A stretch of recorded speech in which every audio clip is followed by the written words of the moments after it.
Iya, itu kan Jemaat karena Bapak pada kabur. Nggak akan ada Kak yang mau Nora belum persepuluhan sama Bapak paham. lagi, Pak. Udah paling Karena Kak tepat Nora Pak, belum saja. persepuluhan itu paham tentang lumayan, jam keselamatan. Lusang. Persepuluhan itu lumayan.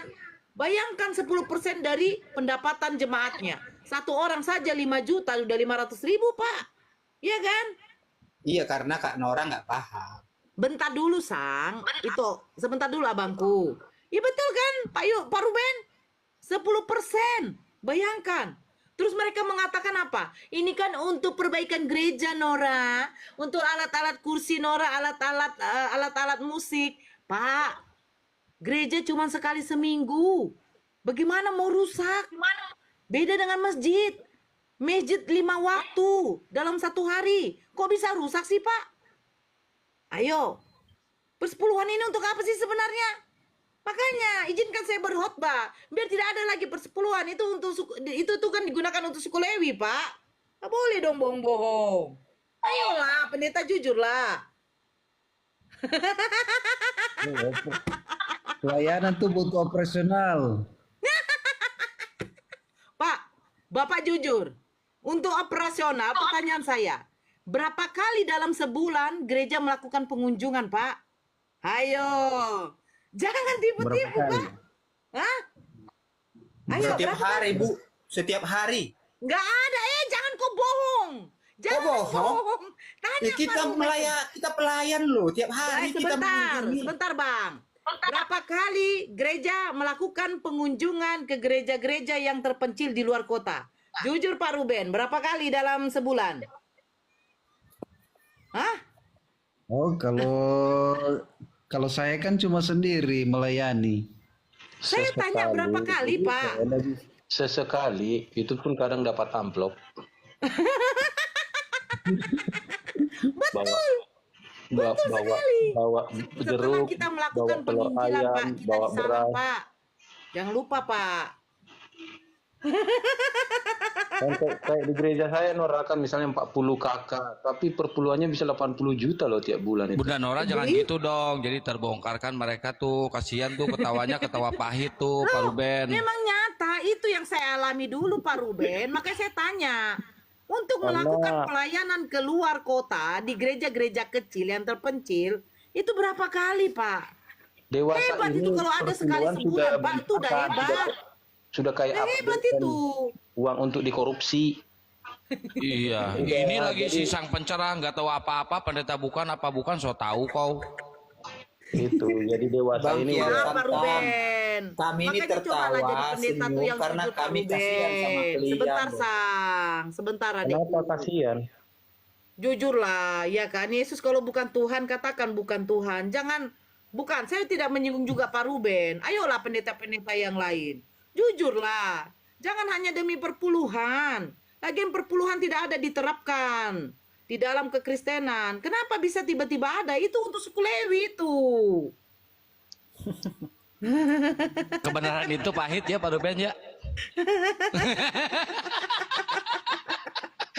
Ayolah, Tujuan Pak. kami melayani itu bukan perpuluhan. Tujuan kami melayani untuk supaya mereka selamat. Itu tujuan Selamat dari kami. mana, Pak? Kalau Bapak mengatakan Yesus Tuhan, sementara Yesus tidak pernah mengatakan dirinya Tuhan. Oh, banyak data. Di mana aku adalah jalan kebenaran dan hidup. Aku diutusannya untuk domba yang tersesat di kalangan Bani Israel. Yesus dikhususkan untuk Bani Israel. Kenapa Kristen mengatakan Yesus Tuhan? Untuk apa? Coba Bapak, Pak Yunus, Pak Ruben. Saya tantang Bapak. Bapak hari Minggu berkhotbah, Bapak videokan, Bapak mengatakan sesungguhnya Yesus hanya untuk Bani Israel. Dia hanyalah jalan perantaraan. Dia bukanlah Tuhan. Sementara Yesus hanya menyembah kepada satu Tuhan. Yesus bersyukur kepada Tuhanku, Tuhanmu, Allahku, Allahmu. Coba Pak Ruben ngomong kayak gitu deh, Pak. Saya pengen tengok.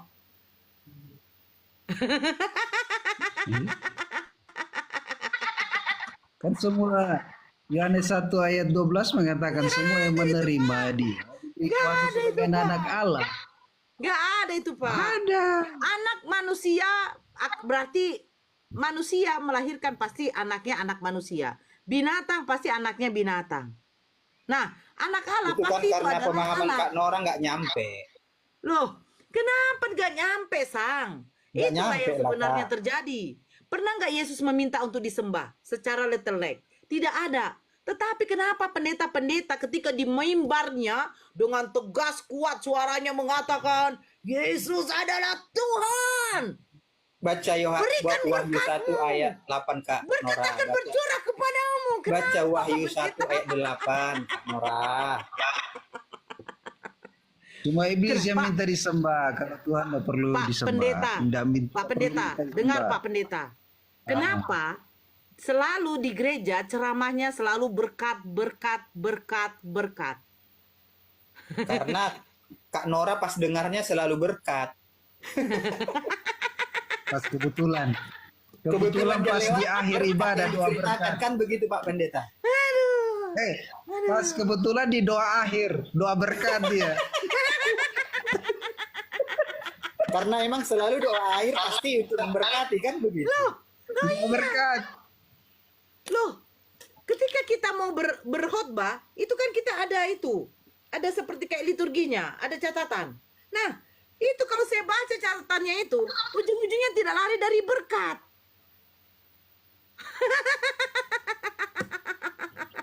Jadi gimana itu bayi berdosa? Kayak mana maksudnya itu tadi itu? Tidak ada apa jawabannya. Intinya berdosa. Dosa waris katanya. Masa dosa diwariskan? Harta lah diwariskan. Ini dosa kok diwariskan? Gimana? Itulah akibat dosa tadi Bang. Para jemaat-jemaatnya Pak Ruben kenapa pada panas di bawah? Pak Ruben aja mendiamkan karena memang terjadi seperti itu. Karena Saya gini ya sudah Kak melakukan Nora. dari situ kok. Kak Nora, gini loh Kak Nora, dengar Kak Nora. Kenapa Bang Ruben diam? Karena memang hati kalian itu sudah tertutup. Bukan, karena memang mengakui kebenaran seperti itu. Aduh, saya 20 tahun Pak Ruben. Mama saya 40 tahun. Iya. Bapak saya 50 tahun. Makanya Jadi gini loh Kak. paham yang ada di Makanya dalam. Kak Nora. Sebentar dulu Gini, Kak Bang Nora, Sang, sebentar. Saya kan lagi ngomong Bang Sang. Oke, Apa lanjut, ngomong seperti apapun, Lanjut, kami lanjut. sudah mengalami Bang, sebentar. Saya masuk Islam tuh bukan umur 15-14 tahun Bang. 20 tahun tuh udah cukup dewasa. Jadi proses yang di dalam kekristenan ini, semua itu sudah dijalani. Saya salah satu aktivisnya yang menghitung duit. Kakak dari gereja mana? Saya gereja Betel. Betel Salah mana? satu yang menghitung duit. Oh, Betel Duit mana? dari mana saja dimasuk. Betel mana Kakak? Udahlah Bang. Sama Intinya ini. seperti itulah Bang. Jadi kita balik lagi. Yesus dikandung oleh ibunya. Ibunya memiliki dosa waris. Jadi apakah Yesus berdosa? Kalau yang kudus masuk kepada yang tidak kudus, maka yang tidak kudus itu dikuduskan kakakku. Dari mana Tafsiran. narasi itu Bang? Tafsiran. Kok tafsir? Gimana Bang Irham? Kok tafsir? Benar. Itu bisa dibuktikan secara logis saja pun itu Firman. bisa dibuktikan loh. Firman yang kudus, firman dia itu. Betul itu. Jika tidak ada teksnya, berarti itu adalah hasil tafsir. Tafsir benar. Kan ada teksnya, Maria dikandung dari Roh Kudus. Itu kan teks. Maria dikandung dari Roh Kudus. Berarti yang membuat Maria hamil siapa? Roh Kudus. Roh Allah. Jadi kan teksnya udah abang baca. Maria mengandung dari, berarti sumbernya. Bicara tentang sumbernya. Apa yang dikandung? Saya mengandung dari gondrong. Berarti yang mengambil saya si gondrong. Bukan kudus. Kalau gini Kak, bentar ya. Jadi Ya. kalau Alkitabnya Kristen itu jujur Kak, makanya dia disebut anak Allah. Jadi kalau kitabnya Quran nggak jujur. Isa lahir dari Maryam. Siapa yang mengambil? Ya Nggak udah tahu dulu katanya. kemana-mana, ini dulu dituntaskan bayi ini. Iya loh, kalau kitabnya Kristen itu jujur loh. Disebut anak Allah, jujur Pak. Dalam Quran, Isa lahir, tapi nggak tahu siapa ayahnya. Waduh, bingung kita. Saya mengejar keadilan Tuhan dalam konsep dosa waris ini. Adil nggak Tuhan membiarkan mati bayi-bayi? Nah, silakan Pak Ruben. Ayatnya Oke. dikasih tadi Bang Irham. Enggak, begini loh. sedikit ya Pak Ruben ya. Ketika kita melihat ada pembintaian, jangan saya sebut ya pembintaian, tahu ya, yang terjadi sekarang, apalagi yang tahu kasus yang di Medan itu kan, 3 orang anak yang dibintai, itu masih kecil-kecil, 2 orang meninggal, anak kecil itu, cuman abangnya yang selamat berumur 7 tahun kalau nggak salah. Nah, itu yang meninggal 4 tahun dengan umur 6 tahun. Kalau nggak salah ya, atau 5 tahun, itu terjadi di apa? Di Medan. Nah, kita pasti akan mengatakan, ya ampun, apalah dosa anak ini. Sehingga dia dibuat seperti itu, dibantai dia. Nah, kita aja mengatakan seperti itu Pak Ruben. Betul tidak? Karena kita tahu anak kecil ini ketika dilahirkan, dia tuh suci, fitrah.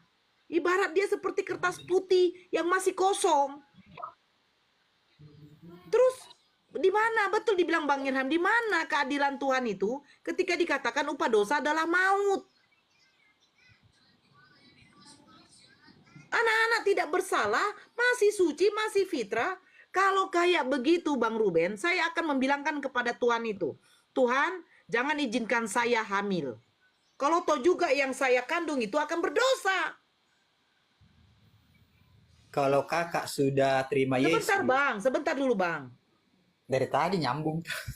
Memang betul, anak saya yang masih kecil buatlah dulu 4-5 tahun, tiba-tiba meninggoy, tapi dikatakan berdosa. Saya akan menuntut kepada Tuhan itu. Berarti Tuhan membiarkan dosa itu ada. Jadi Untuk apa gunanya yang namanya pengampunan? Katanya Gini, Kak. Tuhan memiliki, sebentar Bang Sang, sebentarlah. Katanya Tuhan memiliki sifat maha pengampun. Bukankah Yesus sendiri aja mengatakan, ampunilah kami, seperti kami juga mengampuni orang-orang yang bersalah kepada kami. Dia mengajarkan minta ampun.